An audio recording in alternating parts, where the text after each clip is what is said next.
تو انہوں نے اسٹیبلشمنٹ کو خوش رکھنا ہے, جوتے پالش کرتے رہیں گے, عوام کو کچھ دینے کی ضرورت نہیں ہے. دوبارہ جب بھی الیکشن ہوگا بڑے آرام سے یہ لوگ جوتے پالش کریں گے اور جعلی فارم 47 لے کر دوبارہ سے اقتدار میں آ کر بیٹھ جائیں گے. یہ کرنا ہے انہوں نے. پاکستان تحریک انصاف نے اس بارے میں فیصلہ کیا ہے اور میرے خیال میں بڑے پیمانے پر پاکستان تحریک انصاف کو میدان میں آنا چاہیے, کیونکہ حقیقی حکمران وہی ہیں پاکستان کے. عوام نے ان کو ووٹ ڈالا تھا اور عوام ان کی طرف دیکھتی ہے. لہذا تحریک انصاف کو بڑے پیمانے پر نکل کر لوگوں کی مدد کے لیے سامنے آنا چاہیے. جتنے بھی ٹکٹ ہولڈر ہیں پاکستان تحریک انصاف کے, یا جتنے بھی لوگ ہیں جو عہدیدار ہیں, ان سب کو ایکٹیولی پارٹیسپیٹ کرنا چاہیے. یہ ملکی مسئلہ ہے.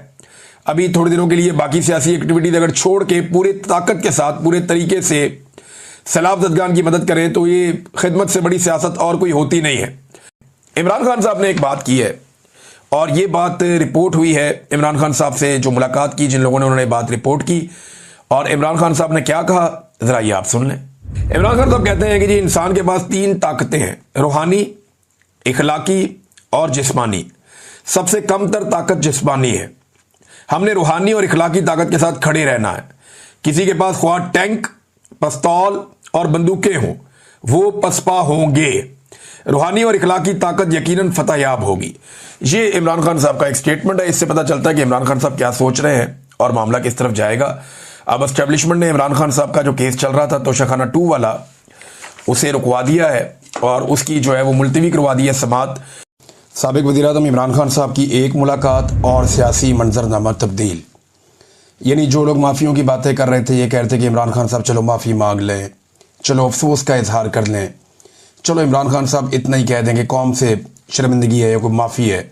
کوئی کہتا جی عدالت میں جا کے مانگے, کوئی کہتا جی پارلیمنٹ میں آ کے کہہ دیں, کوئی کہہ رہا تھا جی کہ کسی اور جگہ پہ کہہ دیں, چلو قوم کے سامنے سٹیٹمنٹ دے دیں.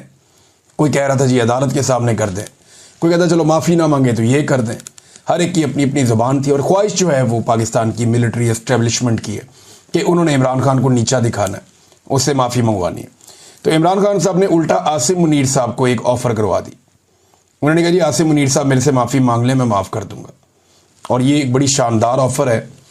اگر عاصم منیر صاحب کو یہ کہہ کر ڈرایا جا رہا ہے سیاستدانوں کی جانب سے کہ عمران خان باہر آ گیا تو آپ کو نہیں چھوڑے گا, آپ کے ساتھ یہ کر دے گا وہ کر دے گا, اگر وہ خوفزدہ ہیں اور پریشان ہیں تو عمران خان صاحب نے کیونکہ اب زبان دی ہے تو وہ اس سے فائدہ اٹھا سکتے ہیں. اور انہوں نے یہ مسئلہ عمران خان صاحب نے حل کر دیا کہ میں کچھ نہیں کہوں گا اور میں معاف کر دوں گا مجھ سے اگر عاصم منیر صاحب معافی مانگ لیں تو. اب ایک طرف پورا نظام عمران خان کو بول رہا ہے معافی مانگو, اور جیل میں بیٹھا ہوا قیدی نمبر 804 کہہ رہا ہے کہ معافی مجھ سے مانگو. عمران خان صاحب کا جو یہ ٹویٹ ہے نا, یہ بڑا خوفناک ہے. پہلے ٹویٹ میں آپ کو پڑھ کے سناتا ہوں, اب ذرا آپ کو آئیڈیا ہو جائے کہ معاملات کی انٹینسٹی کہاں پہ ہے. دیکھیں, بہنیں ملی لمبے عرصے کے بعد, علیمہ خان صاحبہ اور باقی لوگ جا کر ملے, پارٹی کے لوگ بھی ملے. تو جیسے ہی ملے ویسے ہی جو عمران خان صاحب کا ٹویٹ ہے اس کی شدت آپ کو بتائے گی کہ آج عمران خان صاحب کہاں کھڑے ہیں. عمران خان صاحب نے یہ 2 حصوں میں ان کا ٹویٹ چھپا ہے ان کے اپنے آفیشیل ٹویٹر سے.